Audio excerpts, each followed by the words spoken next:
আওয়ামী লীগের আমলে তেল খাট ভরে রাখতো, পালং ভরে রাখতো, জাহাজ ভরে রাখতো।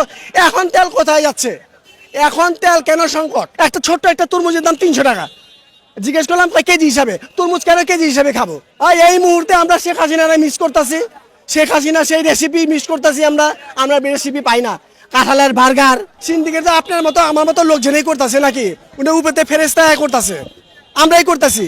আগে সিন্ডিকেট হতেছি, এখন সিন্ডিকেট হতে। আপনি তরমুজ দেখেন, একটা ছোট্ট একটা তরমুজের দাম 300 টাকা। জিজ্ঞেস করলাম কেজি হিসাবে, তরমুজ কেন কেজি হিসাবে খাবো? তরমুজ হবে কেজি, তরমুজ হবে পিস হিসাবে। আপনার আপনি একটা ছোট্ট একটা তরমুজ 300 টাকা, 70 টাকায় কেজি, 70 টাকা কেজি পড়ে একটা তরমুজ। এটা কি সম্ভব? সেই ফেরাউনের যুগে আমরা এখনো রয়ে গেছি। আমরা তো মানে মানুষ হয়নি এখনো।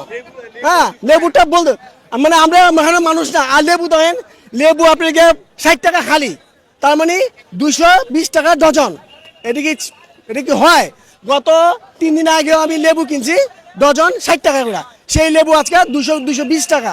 আমরা কোন দেশে আছি? আমরা কি মানুষ? আমরা কি মানুষ বলে আমরা পরিচয় দিতে পারি যে আমরা মানুষ? বিশ্বের সব দেশে রোজা আসলে সব সবজির দাম কমে যায়, সব জিনিসের প্রত্যেকটা মূল্য, প্রত্যেকটা জিনিসের মূল্য কমে যায়। আর বাংলাদেশে তার উল্টা চিত্র কেন? বাংলাদেশে দেখেন আপনার তেলের সমাপ্তি করতেছে। আপনার তেল আগে আচ্ছা, আমার একটা কথা, আওয়ামী লীগের আমলে তেল খাট ভরে রাখতো, পালং ভরে রাখতো, জাহাজ ভরে রাখতো। এখন তেল কোথায় যাচ্ছে?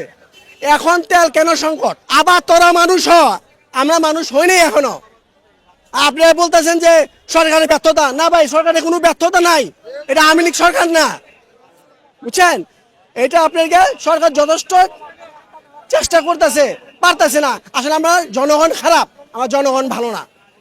আপনি দেখেন শশা 80 টাকা কেজি, যে শশা ছিল 40 টাকা করে কেজি। আপেল 350 টাকা কেজি, পেঁপে 250 টাকা কেজি। আপনি কোনো জিনিসের দাম কম না। আর এই মুহূর্তে আমরা শেখ হাসিনারে মিস করতেছি।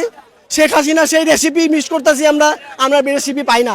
কাঁঠালের বার্গার, হ্যাঁ, তারপরে গিয়ে আপনার পেঁপেনি, তারপরে গিয়ে আপনার গিয়া পেঁয়াজ ছাড়া তরকারি, তেল ছাড়া তরকারি। উনি খাতো। হ্যাঁ, আমরা শেখ হাসিনা বলতো আমরা খাই, উনি খাইতো।